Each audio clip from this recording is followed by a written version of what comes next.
hubo soplo, hubo amor, hubo esperanza, hubo vida. Pero en Éxodo 10, 13, 19 aparece también la palabra viento, soplo, vida. Dice que Moisés extendió su brazo. Acuérdese que Moisés, con su poder, lleno del poder del Espíritu Santo, abrió las aguas en dos y pudo pasar con su ejército. Pero aquí no nos habla de eso. Dice que extendió su brazo sobre Egipto y el Señor hizo venir un viento del este que sopló sobre el país todo el día y toda la noche. O sea, el Espíritu Santo sopló todo el día y toda la noche. Pero también el Salmo 104, 29, 30 nos dice a nosotros: si retiras el soplo, expiran y vuelve a ser polvo. Si envías tu espíritu, lo creas y renueva la faz de la tierra. Es decir, si el Señor me quita a mí ese aliento de vida, ¿qué pasa? Pues muero. Yo muero, tú mueres. Volvemos a ser polvo. Pero si nos da ese aliento, nosotros volvemos a tener vida, porque es vida y vida en abundancia, vida del Espíritu de Dios. Juan, ya en el Nuevo Testamento, también encontramos que Jesús sopló sobre los apóstoles. En Juan 20, 22 dice: sopló sobre ellos y les dijo: reciban la fuerza del Espíritu Santo.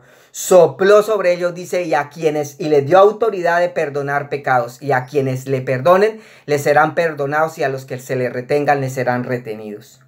¿Qué pasa en Pentecostés? En Hechos 2:2 dice: de repente vino un gran ruido que venía del cielo, como de un viento fuerte, que resonó en toda la casa donde estaban todos ellos. ¿Quiénes? Los apóstoles. ¿Qué vino? Un viento. Acuérdese que estaba hablando de soplo. Ahora paso a la palabra viento. Aquí en Hechos de los Apóstoles nos habla que entró una fuerza, un viento que resonó, que retumbó donde estaban ellos reunidos. ¿Y qué pasa? Pues grandes cosas sucedieron allí que más adelante les iré contando. El Espíritu Santo aparece en toda la historia de nuestra vida cristiana. Dice que en el principio, en Génesis 1, había confusión, había tinieblas, no había vida, pero el Espíritu de Dios ya revoloteaba sobre las aguas. ¿Será que en su vida jamás ha habido oscuridad? ¿No ha habido confusión? ¿No ha habido tinieblas? Claro que sí. En la vida suya y en la vida mía ha habido tinieblas, ha habido oscuridad. Pero ahí está la mano del Señor a través del poder del Espíritu Santo, que nos da ¿qué? Luz. Le dio luz a la tierra, le dio vida, sopló sobre las aguas y esas aguas se empezaron a mover, porque era el Espíritu de Dios que revoloteaba sobre las aguas. Pues en ese momento de tiniebla, de oscuridad, de confusión en su vida y en mi vida, debemos llamar la presencia del Espíritu de Dios para que todo nos lo aclare, para que nos dé vida, para que nos dé luz, para que nosotros podamos tener ese aliento de vida y poder solucionar las cosas. En Joel 2:28 se presenta ya la promesa de ese Padre Celestial. Dice: y derramaré, después de estas cosas, derramaré mi espíritu sobre toda la humanidad. Los hijos e hijas de ustedes hablarán de mi parte. Los viejos tendrán sueños y los jóvenes tendrán visiones. Una promesa que se cumple ¿dónde? En Hechos capítulo 2, versículo 2. Hechos de los Apóstoles. Ahí se cumplió esa promesa que habla Joel, ese profeta, ese gran profeta, esa visión que tuvo él del Espíritu Santo cuando vio que el Espíritu de Dios se derramaba sobre toda carne, es decir, sobre toda la humanidad, sobre nosotros, sobre ustedes y sobre mí. Y esa promesa, ¿cuándo se dio? En Pentecostés. ¿Qué significa Pentecostés? Pentecostés es una palabra que se habla en Éxodo 23, 16, pero también en Números 28, 26. Significa, es una fiesta judía, también llamada fiesta de las semanas, fiesta de los 50 días. Esa es Pentecostés. Es la gran fiesta de los judíos, la fiesta de los 50 días.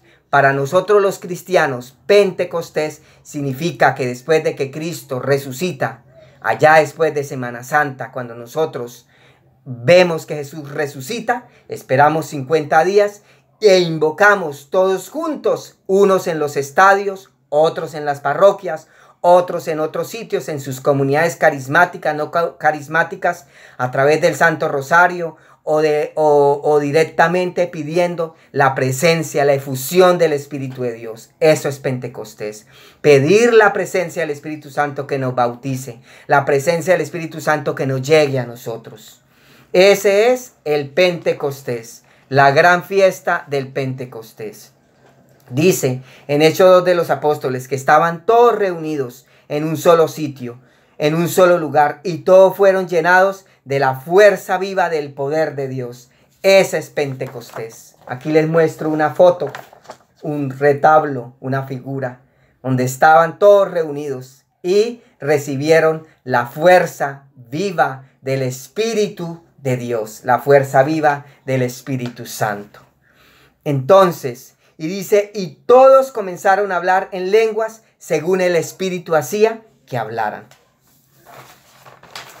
Bueno, ahora el catecismo de la Iglesia Católica nos habla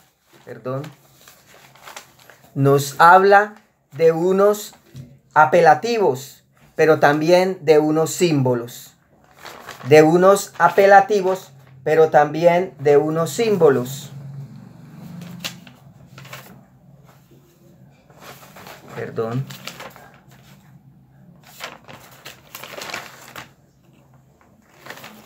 De unos apelativos, pero también de unos símbolos.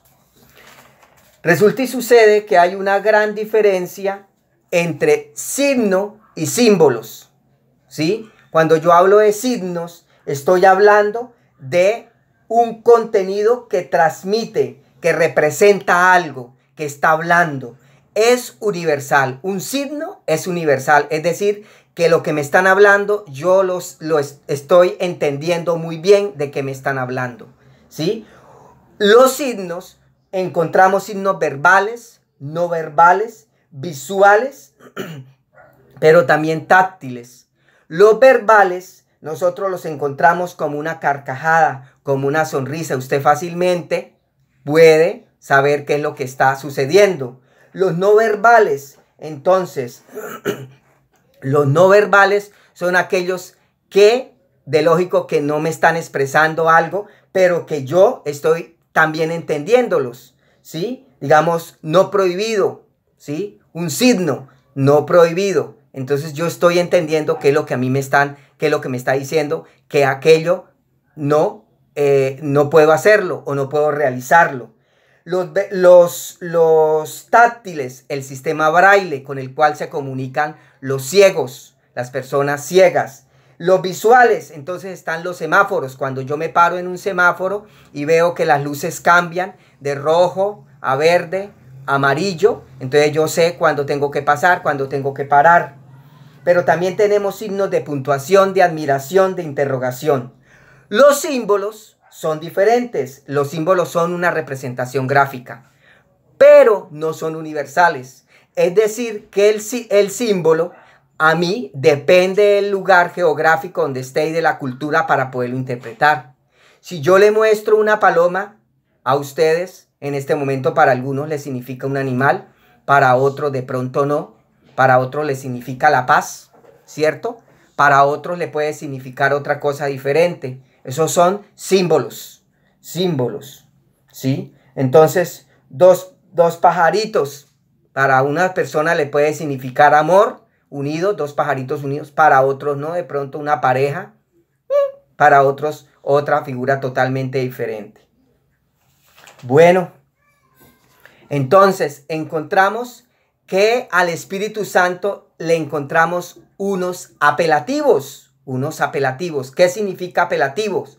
Los apelativos significan nombres que yo le doy, que le dimos, que la Santa Madre Iglesia y que la Santa Palabra de Dios le da a ese Espíritu de Dios, a ese gran poderoso Espíritu de Dios. Entonces, el primer apelativo en el que lo encontramos en Juan 14:16, Juan 15:26 y Juan 6:7. El apelativo Paráclito. Paráclito viene del griego parakletos. No es ni parásito, ni es que es inválido. No. La palabra paráclito significa consolador, significa abogado, defensor. Dice la misma palabra del Señor que mientras que nosotros tenemos un acusador, también tenemos un defensor. Tenemos un abogado. Eso significa paráclito, defensor, abogado, su abogado, mi abogado. En esos momentos de tribulación, en esos momentos de confusión, en esos momentos de tinieblas, en esos momentos donde yo no sé para dónde ir, si para el sur, si para el norte, si para el oriente, si para el occidente, si que me voy a quedar en la calle, que mi hija se me fue, es cuando yo debo de llamar ¿a quién? Al defensor, al Espíritu Santo, al poderoso Espíritu de Dios. Pero también encontramos en 2 Corintios 3:17 que se le denomina Espíritu del Señor, Espíritu de Jesús, Espíritu del Rey de Reyes y Señor de los Señores. Pero también encontramos en Romanos 8, 9, 14 el Espíritu del Dios viviente, como se decía en el Antiguo Testamento, el Espíritu del Dios viviente. Pero también es el Espíritu de gloria en 1 de Pedro 4:14. A Él le damos el honor, el poder y la gloria, a ese Espíritu de Jesús. Pero también encontramos al Espíritu de Cristo, Romanos 8:11. Es el Espíritu de Cristo, el Espíritu de Dios, el Espíritu Santo, el Espíritu de Dios, a ese gran Espíritu de Dios. Pero también encontramos que al Espíritu de Dios, lo que hablamos ahorita, la diferencia entre signo y símbolos. Los símbolos decíamos que es la representación gráfica que nos da a entender una palabra que puede involucrar ideas y valores, pero que también depende de la nación, de la cultura y depende del sitio geográfico para nosotros poderla interpretar. Pues el Espíritu Santo tiene unos símbolos. El agua, precisamente el agua. El agua es símbolo de la acción del Espíritu de Dios. Jesús fue bautizado en aguas. Jesús fue bautizado en aguas. Cuando el agua está en movimiento, cuando precisamente el rey David metió la mano para sacar esas 5 piedrecitas, el agua estaba en movimiento, dice la palabra del Señor. Es la presencia, la acción del Espíritu de Dios. Jesús fue bautizado en aguas. El nacimiento de usted y mío, ¿dónde fue? En aguas. Nos bautizaron con agua. Esa es la presencia del Espíritu Santo. Yo les cuento una pequeña historia que nos habla la presencia del gran Rey, la presencia, las sagradas escrituras que son vivas. Y dice, hablando de la mujer samaritana, dice que ella iba todos los días al pozo de Jacob a sacar ¿qué? Agua, porque todos los días era tradición para los samaritanos ir a este pozo de Jacob a sacar agua. Era la tradición de ellos, era el pozo que le daba agua a ellos. Y sucedió algo, allí había alguien sentado que la esperaba. ¿Y era quién? Jesucristo, la segunda persona de la Santísima Trinidad. ¿Y qué le dijo Jesús a ella? Dame de beber de esa agua. ¿Y qué le dice ella a él? Tú siendo judío me pides a mí siendo samaritana me pides agua, cuando los judíos y los samaritanos no se hablan. Pero ¿qué le dijo Jesús a ella? Si supieras quién te pide de beber agua. Si supieras quién, porque yo doy un agua que salta para arriba, un agua que es viva, un agua donde usted nunca volverá más a tener sed. ¿Y qué le dijo ella a él? Señor, dame de beber de esa agua, dame de beber de esa agua, para yo nunca volver más a tener sed. Y es cuando el Señor le dice a ella, llámeme a tus 5 maridos, que ni siquiera son tus maridos, ni siquiera el último es tu marido. Ese es el agua viva que el Señor le dio de beber. Le dijo quién era ella. Es el agua, dice que vendrán a adorarle al Señor ahí en espíritu y en verdad. Ya no vendrán a sacar agua, sino vendrán a adorarle al Rey de Reyes en espíritu y en verdad, en la presencia de ese Espíritu de Dios. Nosotros alabamos la presencia del poder del Espíritu Santo. ¿Usted lo alaba? Yo le alabo la presencia del Espíritu de Dios como debe ser alabado, ser bendecido, la presencia del Espíritu de Dios. Ahora entramos a la unción Y tengo un frasco, ¿sí? Un frasquito que simboliza la unción con el óleo significativo del Espíritu de Dios. Ese es el signo de la autoridad. Cuando nos lo colocan a nosotros, nos lo colocan en el bautizo, pero también nos lo colocan en el sacramento de la confirmación. Ahí nos colocan a nosotros, nos unge el Señor Obispo. El Señor Obispo nos unge a nosotros.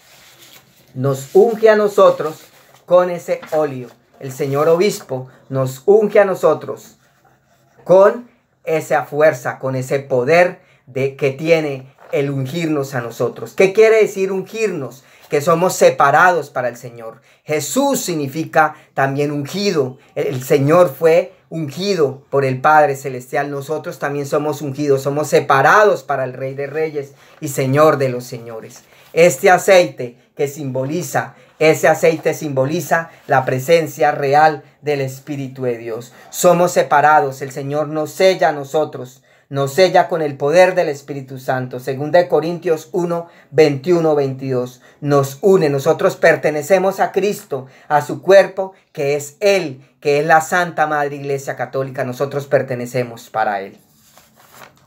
Pero también encontramos el fuego. Recuerden el fuego que descendió ¿dónde? En Pentecostés. Ahí descendió el fuego del Espíritu de Dios. Ahí descendió, qué pena, ahí descendió el Espíritu de Dios, descendió. ¿Sobre quiénes? Sobre los apóstoles. Nuestra primera iglesia primitiva ahí descendió. Con poder y gloria, los fuegos que cayeron, lenguas de fuego cayeron en ellos. Y dice la palabra del Señor en Hechos 2 de los apóstoles, que cada uno habló en su propia lengua. Pero también recordemos que en el Antiguo Testamento la zarza que ardió allá en Moisés, la zarza que ardió, era el Dios viviente, su espíritu que ardía en Moisés cuando se encontraba cara a cara con el Rey de Reyes y Señor de los Señores.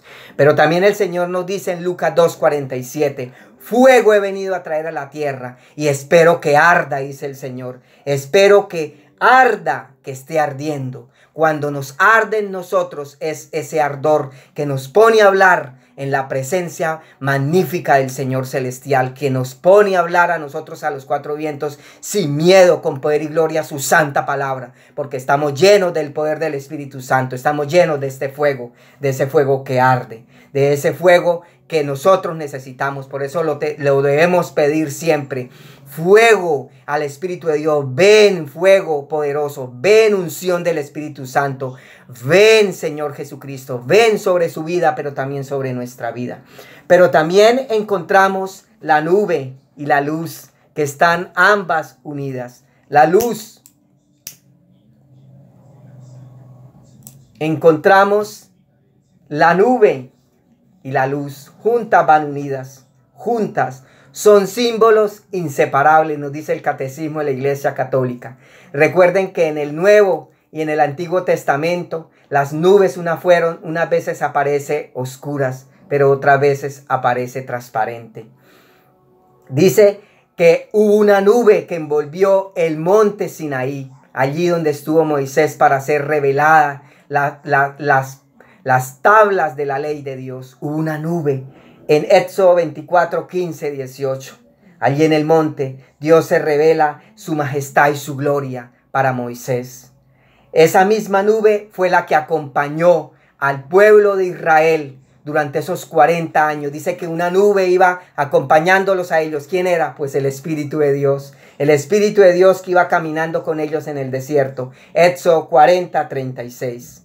En el Nuevo Testamento encontramos que sobre la Virgen María algo descendió, que descendió como una sombra, que descendió sobre ella el Espíritu de Dios, descendió como una nube, como una sombra.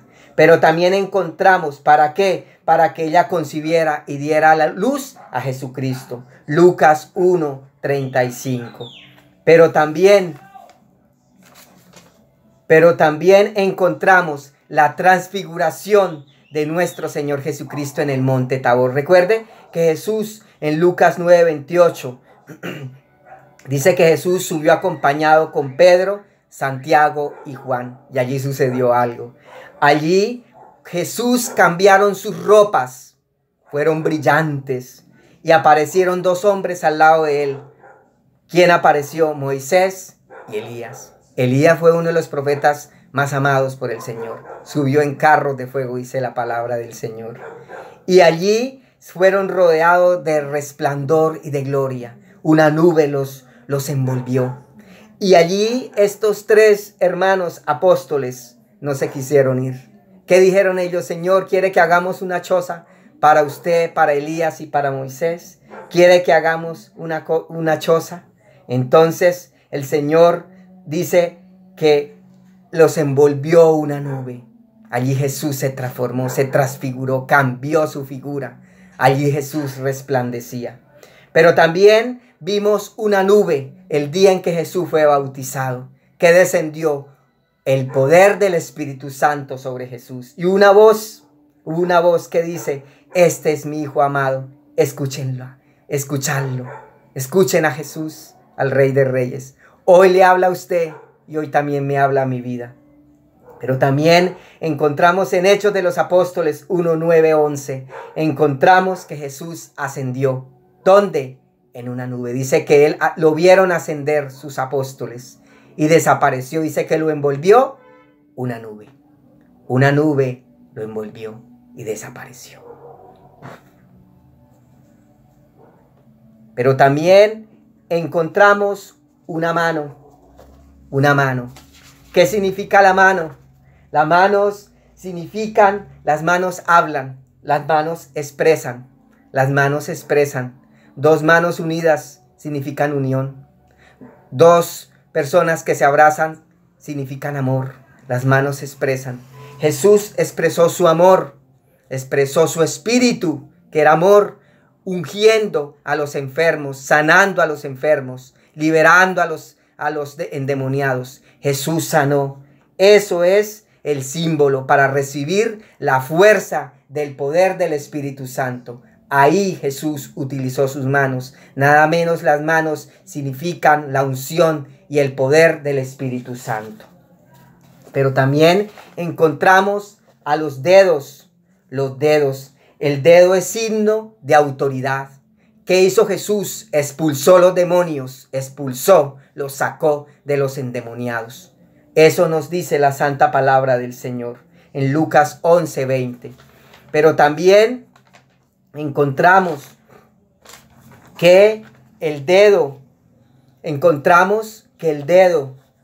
dice en Éxodo 31:18, que las tablas de la ley de Dios fueron escritas con el mismo dedo de Dios. Dice los dedos, acuérdense los dos ciegos de nacimiento, y entre esos estaba Bartimeo. Bartimeo era ciego, tenía dos cosas muy en su vida muy marcadas. Era ciego de nacimiento, pero también era pobre. Hoy la realidad de nosotros, hoy hay pobreza, pero también hay ceguedad. Hay oscuridad en muchas comunidades. Hay mucha oscuridad en muchas personas. Hoy necesitamos de la fuerza viva del Espíritu de Dios, de ese dedo. ¿Qué pasó? Jesús colocó sus dedos en estos dos ciegos. ¿Qué le dijeron? Jesús, hijo de David, ten piedad de mí. Y el Señor le dijo a ellos, por tu fe han sido sanados. Y les devolvió ¿qué? La visión. Les devolvió la luz a ellos. Fue la fuerza del Espíritu Santo que los puso a ver a ellos. Fue el Espíritu de Dios. El Espíritu de Dios también llevó a Jesús al desierto y lo puso y le dio y lo puso allá a prueba. Ese fue el Espíritu de Dios. En 2 Corintios 3:3 dice que Él escribió con sus dedos, con sus manos, una carta de recomendación, que no la hizo en papeles sino en piedras, y no la hizo con tinta de nosotros, de lapicero, sino la hizo con la sangre que fue derramada en la cruz del Calvario. Ese fue Jesús de Nazaret, demostrando su poderío a través del poder del Espíritu Santo. Y por último, encontramos la paloma. La paloma recuerde que la paloma la encontramos nosotros en el bautismo. Pero también la paloma ha sido historia en el Antiguo y en el Nuevo Testamento. Ustedes recordarán en el diluvio, cuando Noé, para saber si había vida, ¿qué hizo Noé? Envió una palomita. Si la palomita regresaba, era porque ya había, ¿qué? Vida. Y la palomita que traía en su pico, traía una hoja, una ramita de olivo. ¿Qué significa? Que había, ¿qué? Vida, que ya podían descender, que ya podían bajar de esa arca. Noé bajó, fue una palomita. Y en el Nuevo Testamento, en Mateo 3:16, encontramos en el bautismo de Jesús, aparte de esa nube que se abrió, descendió la fuerza y el poder del Espíritu Santo. Por eso nosotros en muchos templos encontramos íconos de la figura del Espíritu Santo, que significa la fuerza y el poder del Espíritu de Dios. Vamos a cantar y luego vamos a seguir con la última parte.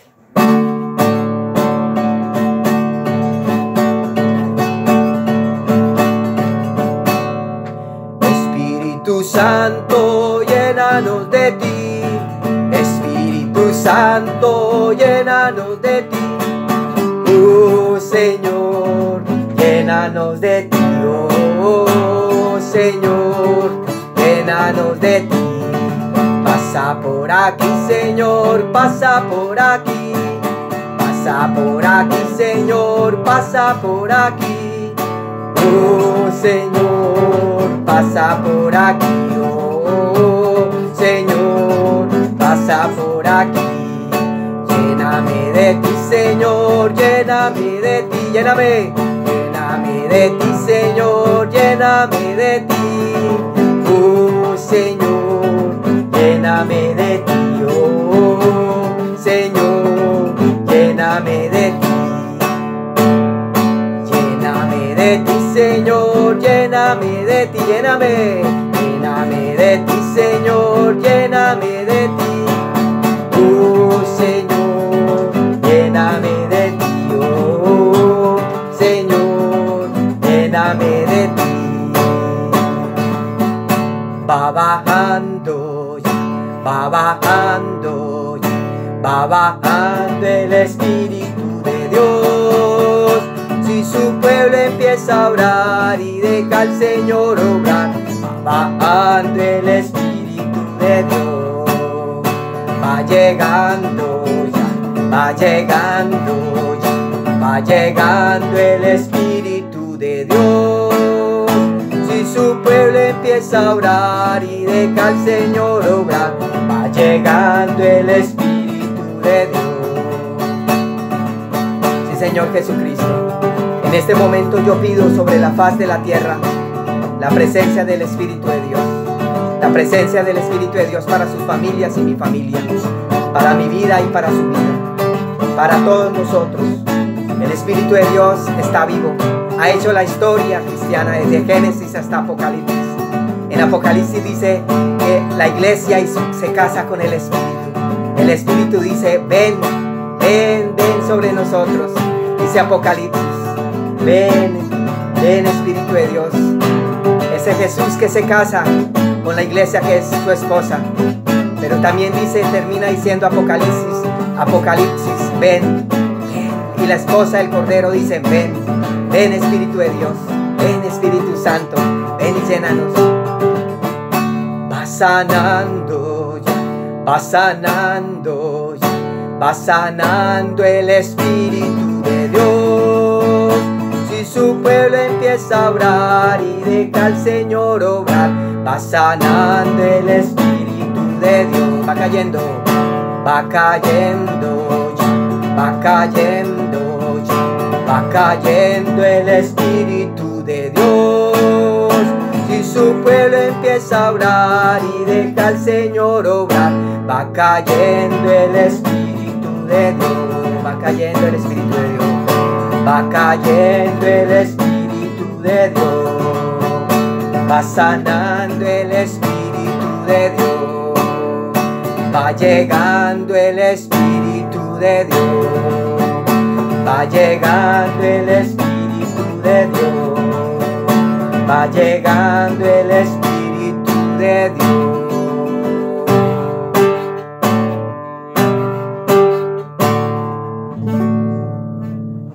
Bueno, en nuestra vida cristiana, ¿dónde encontramos el Espíritu de Dios? Ya en usted y en mí. Hay dos sacramentos importantes.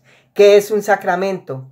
Un sacramento es nada menos que los signos visibles.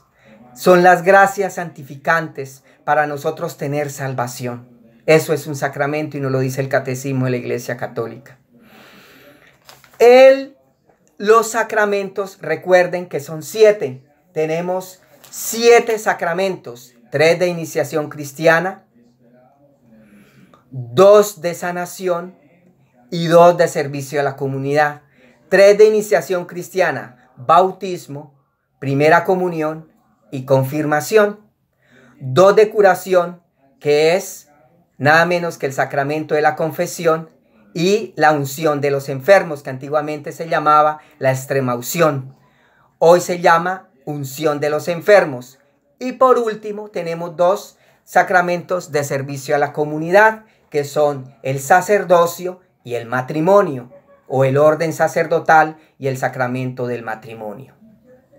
Hay 2 sacramentos importantísimos para donde usted y yo recibimos esa fuerza del Espíritu Santo, porque usted ya la recibió en el bautismo. ¿Qué es el sacramento del bautismo? Pues nada menos nos dice en el Catecismo, de la página del 419 a la 450, nos habla del sacramento del bautismo y nos dice, y del sacramento de la confirmación, que es el sacramento de la fe, es el sacramento con el cual se abre la vida cristiana, se abre nosotros a esa vida con Jesús. Es el nacimiento a la vida nueva en Cristo, es el que comprende el perdón del pecado original, pero también de otros pecados personales si nosotros tenemos. El niño solamente lo único que tiene es el pecado original, el bebé. Pero si una persona adulta que no tiene el sacramento de la confirmación es bautizado, aparte de eso tiene pecados veniales o de pronto mortales. Entonces esos pecados ahí en el sacramento del bautismo son perdonados. Ahí mismo queda totalmente blanco. Nos dicen todos los grandes sacerdotes. Totalmente se borran todos los pecados, tanto el original como esos otros pecados personales. En el adulto, en el niño solamente se borraría el pecado original. Pero también en el sacramento del bautismo, nosotros nos hacemos adoptivos de ese Padre Celestial. Él nos hace a nosotros hijos adoptivos, pero también nos hace miembros de Cristo y nos hacemos templos del Espíritu Santo. Gálatas 5, 19, 23 nos habla la lucha entre la carne y el espíritu que son opuestos. Nuestro cuerpo no puede ser usado ni para las drogas, ni para las impurezas.